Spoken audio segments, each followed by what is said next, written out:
Hi, I'm Michelle the Irritable Vegan, and today we've got something that's going to blow your mind. An entire vegan low FODMAP Christmas lunch for one on a single baking tray. I know it sounds like I've been on the mulled wine again, but this is real, friends. It's the perfect solution for a hassle-free Christmas day, whether you're going it alone or looking for something to take with you to friends or family for a fuss-free feast. I've taken and low FODMAP this brilliant idea from the boys at Bosch, and I'll leave a link to their version down below. I hope you enjoy it. We'll start with the first marinade. You'll need 1 tablespoon of toasted sesame oil, 1 tablespoon of soy sauce, 1 tablespoon of maple syrup, 1 teaspoon of Vegemite, half a teaspoon of smoked paprika, half a teaspoon of cumin, and a 1/16 of a teaspoon of cayenne pepper. Give that a good whisk up until fully combined, then taste and adjust. I added a pinch of black pepper to mine.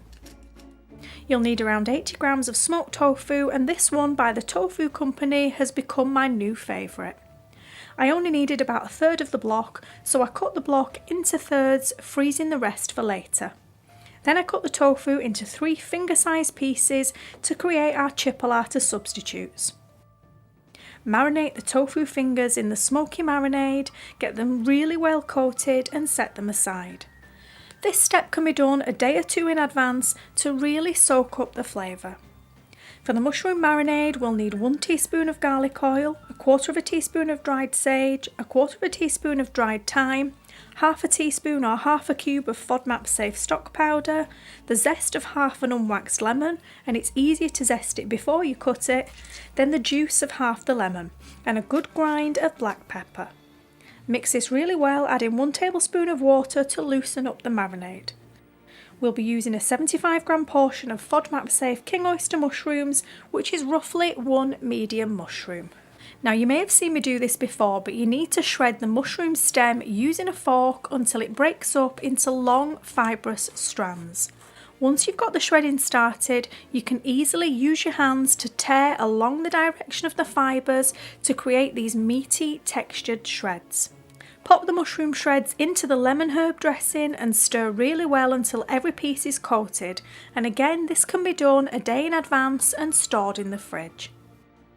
For the stuffing, you'll need the crusty end piece from a rustic sourdough or FODMAP safe loaf. You'll need 50 grams in total, and we'll tear it roughly into small bite-sized pieces and set aside for now. In a large pan of salted boiling water, we'll parboil 250 grams of white potatoes for 3 minutes. After 3 minutes, we'll add 100 grams of carrots, boiling for 2 more minutes. Finally, add 75 grams of Japanese pumpkin and 150 grams of parsnips and boil for a final 2 minutes. After 2 minutes, turn off the heat and reserve 2 cups or 500 ml of the water and drain the vegetables thoroughly. Add the still warm potatoes back to the pan and giving them a good shake to rough up the edges, then set the vegetables aside whilst we get on with the gravy.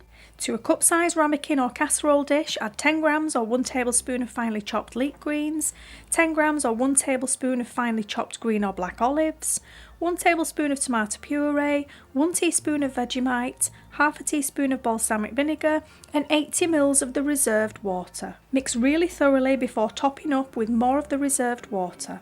Cover with a well-fitting lid or tin foil. Place the bread into a bowl and make up half a cup of stock using the reserved water and the other half of the stock cube from earlier. Pour 100 ml over the bread and stir really well to soak through. Then add 10 grams of finely chopped pecans, half a tablespoon of fresh thyme, half a tablespoon of fresh sage, 10 grams of finely sliced leek greens, salt and pepper. Massage this all together really well, and the best way to do this is with your hands. Then roll the sticky stuffing into 3 or 4 small balls and set aside to rest. To make our beans in blankets, remove the tofu from its marinade and add in the warm stock left over from the stuffing. Place a sheet of rice paper in the marinade and turn it over carefully several times until it becomes pliable, handling it really gently as it rips very easily. Transfer it to a plate and fold it in half lengthways. Place one of the tofu fingers onto one end of the rice paper and roll it until the tofu is firmly wrapped. Repeat this with 2 more sheets of rice paper and the remaining tofu.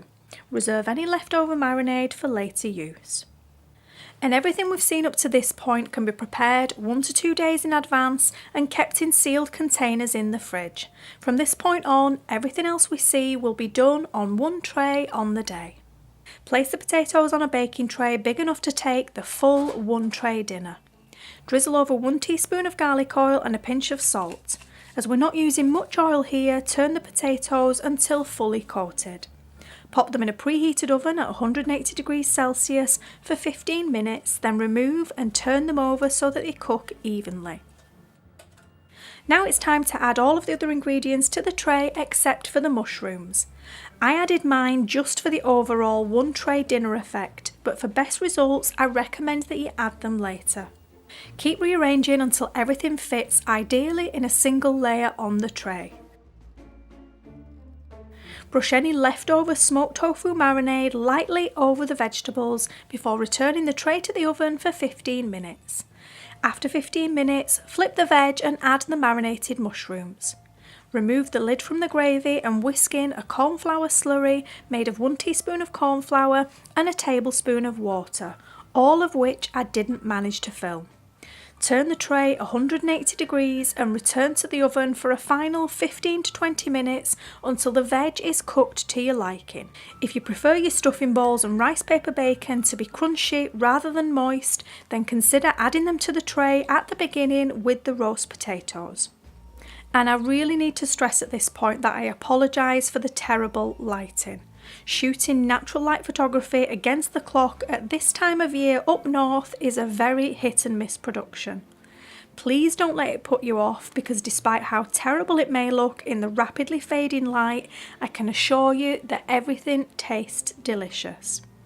And if you're thinking there seems to be a lot of steps to this, please bear in mind that all of the prep work can be done ahead of time if stored correctly. This means that on the day it really is just a case of adding everything to the tray in 2 stages and flipping and stirring everything around a few times whilst it cooks. I really wanted to go out and show you from start to finish that it's possible to create a delicious dinner with all the trimmings to rival anything you may have fond memories of from your pre-vegan, pre-FODMAP days. You'll of course tailor your dinner to your taste, appetite and circumstances. For example, you may be able to enjoy the roast vegetables or gravy on offer for the rest of the family and only need to cater for yourself for part of the meal. Likewise, you may choose to keep things ultra simple and forego the stuffing and bean in blankets. The whole concept of this is to keep things hassle-free whilst accommodating your needs and taking up minimal space in the oven. I wholeheartedly encourage you to make this your way for your day, and please share it with me by tagging me over on Instagram. We've got a few more Christmas themed recipes coming up over the next few weeks that I think you're really going to enjoy. I thank you so much for spending your time with me at this busy time of year. Take really good care of yourself, and I'll speak to you soon. Bye. We're getting to that time of year again where family feasts, parties, social events and holidays are rapidly approaching. This year, give your gut the gift it deserves with Got Gut's Feast Without FODMAPs. It's your one-stop autumn and winter survival guide for all things vegan low FODMAP. From delicious recipes and menu planning to seasonal stacking and tips and tricks from fellow IBS sufferers. Feast Without FODMAPs really does include everything you might need to see you through the best and the worst of the upcoming season. Take time out from the shopping and stress to invest in yourself and make sure that this year you thrive rather than simply survive. For the same price as a couple of spice lattes, you could be on your way to a flare-up-free festive season. You'll find the link to purchase in the description box below.